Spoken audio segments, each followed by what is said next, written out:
Broadcast Service Radyo Pilipinas. Radyo Publiko ng Bagong Pilipinas para sa Bagong Pilipino.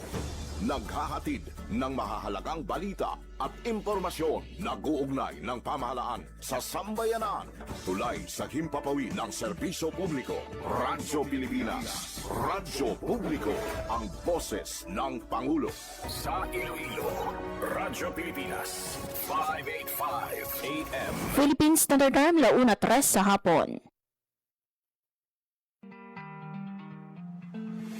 Adlaw-adlaw, Lunes tubtob Biyernes, pagdulong sang mga balita.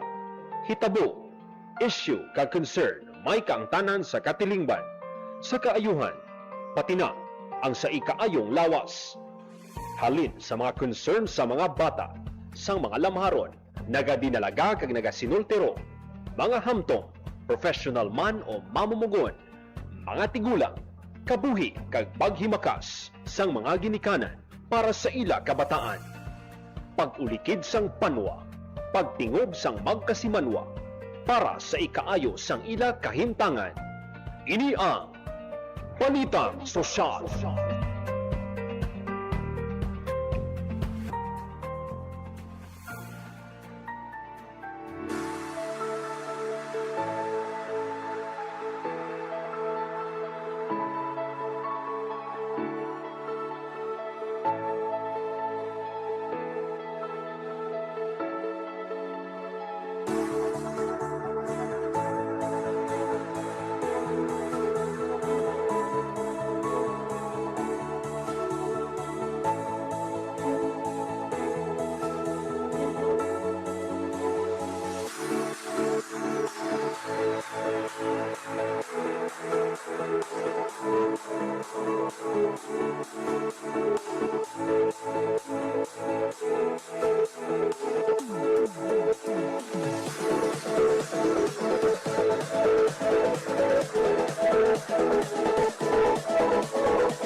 Mayong hapon Pilipinas, mayong hapon Western Visayas, mayong hapon syudad kag probinsya sang Iloilo.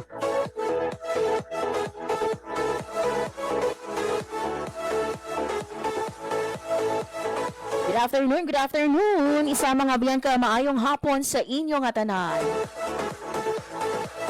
Adlaw kita subong mga biyan sa nga Lunes, Hulyo 27 tuig 2026.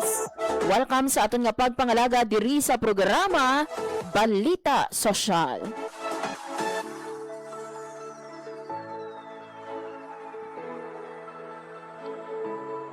Sa kinaandan mga biyan, akong inyo alagad, inyo makaupod dubdub launa 55 subong nga hapon, Marian Grace Ereñata.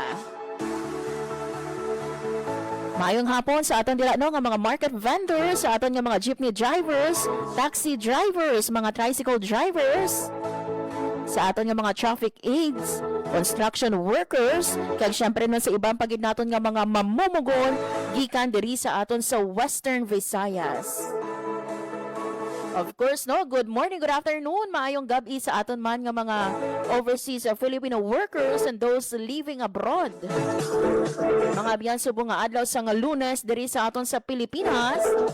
Ginalauman mga biyan nung mga deliver si Presidente Ferdinand R. Marcos Jr. sang iya ikalima nga State of the Nation address o konsonano karon las 3 sa hapon. Kita mga biyan no diri sa Radyo Pilipinas Iloilo kag sa iban pa no nga mga stations o Radyo Pilipinas stations all over the Philippines. Bantayan ninyo mga biyan no ang aton man nga pag-cover sang sini nga ikalimang sona sang aton nga presidente. Ano na bala no ang mga naubrahan sa idalom sang administrasyon ni Presidente Bongbong Marcos? Pag ano pa ang ginalauman nato sa mga masulod nga binulan kag tinuig antes matapos ang iya nga termino.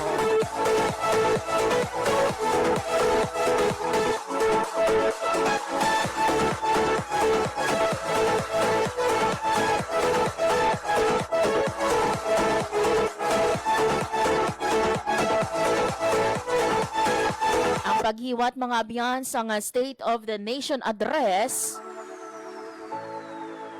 gina-mandate inino sang aton nga konstitusyon o sa diino ang presidente kinahanglan no mag-address sa Congress sa opening sang regular session o kung kinahanglan no nga maghatag sang iya nga State of the Nation address. So kaina mga biyan ang aton nga House of Representatives formal na no nga nagbukas ang second regular session sa 20th Congress dira sa Batasan Pambansa sa Quezon City.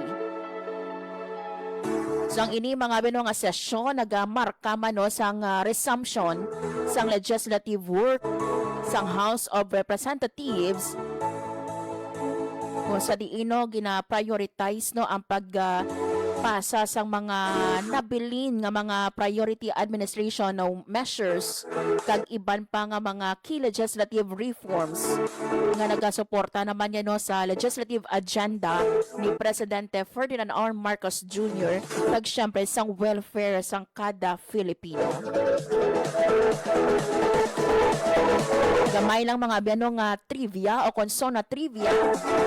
Usually mga abiyano mix ang English and Filipino ang mabatian sa mga nagliligad nga sona ni Presidente Bongbong Marcos. Sa diino sa 2022, 2023, 2024 kag 2025 ang gamit language is English no kag miara sang Filipino. So, bantayan later on mga abiyano ginalauman mga abiyano ang iya nga sona for today no will last no for 1 hour or masobra sa isa ka oras. So bantayan nato no ano bala ang mga highlights no sang mga or mga programa, mga serbisyo luyag i-highlight no sang presidente sa iya nga sona later on, and at the same time ano ang dapat pagid naton i-expect. Bantayan naton ina later on sa paghiwaton nga sona ni Presidente Bongbong Marcos. Meanwhile mga abyan, subong nga hapon, madamo-damo kita no nga topiko nga pag-istoryahan sa aton nga pagpangalagad. Lakip na diri mga abyano ang paghiwat man sang aton nga Regional Tripartite Wages and Productivity Board o kon RTWPB sang isa mga abyano ka Regional Stakeholders Dialogue. O sa diino gina-presenta diri kung sa sini mga abyanong dialogo isa mga abyano or part ini siya sang process agud nga matumod naton kung may ara bala sang basihan para sa isa ka wage hike diri no sa aton sa Western Visayas. So hibaluon naton later on pila bala no ang gina-propose nga wage increase diri sa aton sa Western Visayas. And by the way ha, sa National Capital Region nag-umpisa na ng mga abyano ang ilang pagpatuman sang bag-ong ang first tranche no sa daily wage hike sa National Capital Region. So bantayan naton later on kung pilaya bala ang gina-propose diri sa aton sa Western Visayas. Sagad sanday sino inino ang nag-propose sang sinima no nga pagpataas sang sweldo. For the meantime, magakuha kita na isang pinaka-latest nga weather update kaupod ang aton nga Pag-asa Iloilo. Radyo Pilipinas Weather. Sa atong piyakalinya si Ma'am Lenore Silvestres ang DOST Pag-asa Iloilo. Ma'am Lenore, maayong hapon sa imo and welcome sa Radyo Pilipinas Iloilo. Hi, hello, maayong hapon. Kag muna ang aton latest weather update para sa karon nga adlaw sang Lunes, July 27, 2026. Southwest monsoon ang nag-aapekto sa may Luzon, kag diri naman sa Western Visayas ay generally fair weather kita, pero wala man natong ginadula ang mga posibilidad sa mga isolated mga pag-ulan pangalat kag panag-uob tuga sa mga localized thunderstorms. Mahina tubtob makasarangan naman ang hangin natin nga magahalin sa direksyon southwest to south nga magadala sa makanay tubtob makasara ni pagbalod sang aton kadagatan. Forecast temperature natin generally nasa 24 to 33 degrees Celsius. Ang adlaw na butla kag ng alas 5:37 sang aga kag magatunod ini alas 6:15 karon sa hapon. Kag muna yung aton latest weather update halin diri sa may Iloilo Doppler Radio Station. Ako si Lenore Silvestro, madamo gid nga. Salamat. Ma'am Lenore, subong nga adlaw, generally fair weather kita bot silingon manami ang aton nga panahon diri sa Western Visayas.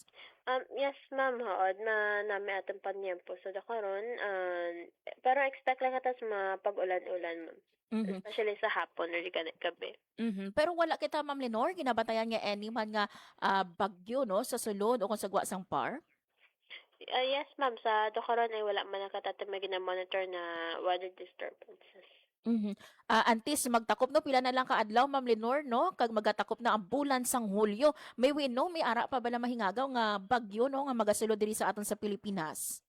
Well, sa karon, ma'am, ay wala man katati may mga weather disturbance or LPA nga gina-monitor sa par nga nagsulod sa diri sa aton.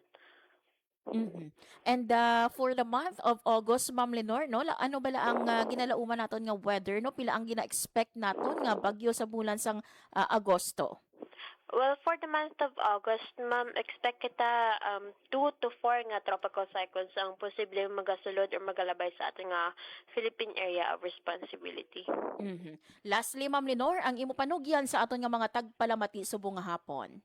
Ang ano na kita, mag-monitor na kita sa ating mga weather update, kag hindi lang kita pero magkalipat magdala sang payong or digan sombreros, protection natin sa init or sa ulan. Okay, with this Ma'am Lenore madamo gyud nga salamat kag saliwat maayong hapon sa imo. Welcome, ma'am, kung maayong hapon man sa inyo. Radyo Pilipinas. Radyo Publiko. Radyo Pilipinas. There you have it mga biyansi, Ma'am Lenore Silvestres ang DOST Pag-asa Iloilo sa pagdulong sa aton sa pinaka-latest nga weather update.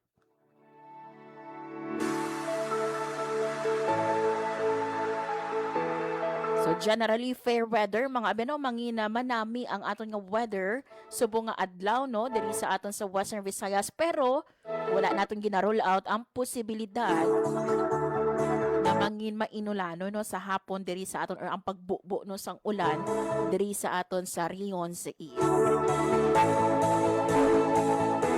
Nonetheless mga abyan no,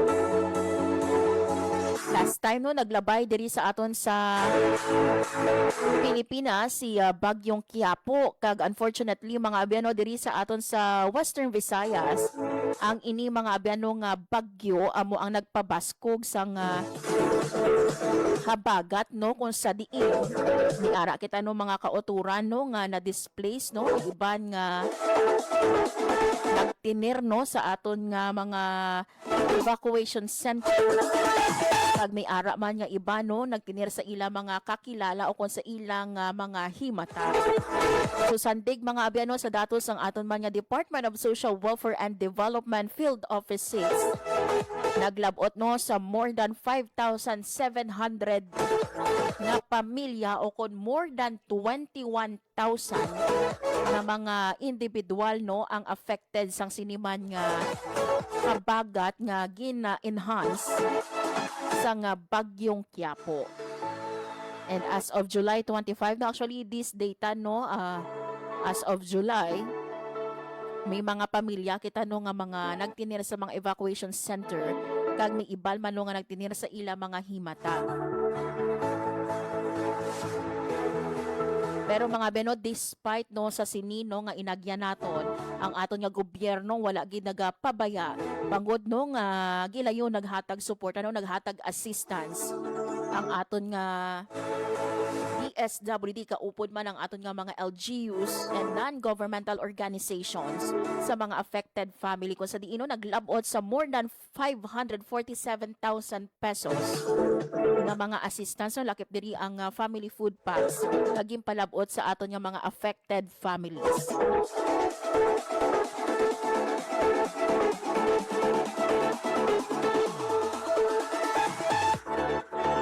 Diri naton mga biyano makita no ang pagbinuligay.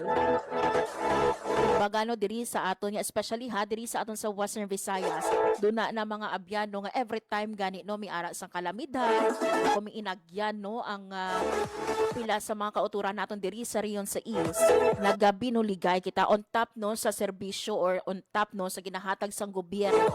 Mi ara kita nga mga private individuals, may mga grupo kita, may mga NGOs nga naga-extend gid sang ila nga buwan.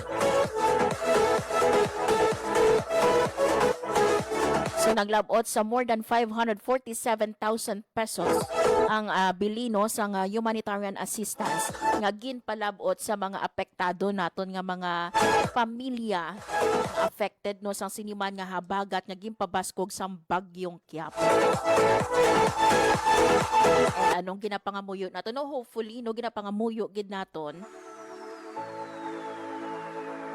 nga tani no wala na or kung may magsulod man no nga bagyo kabay pa no nga safe no ang aton nga mga kauturan. That's why nga always ginaton gina-emphasize especially those living no sa mga low-lying areas no kag sa mga flood prone areas o mga landslide prone areas nga every time gani may advisory no for you nga mag-evacuate kabay pa nga sundon gid naton para nga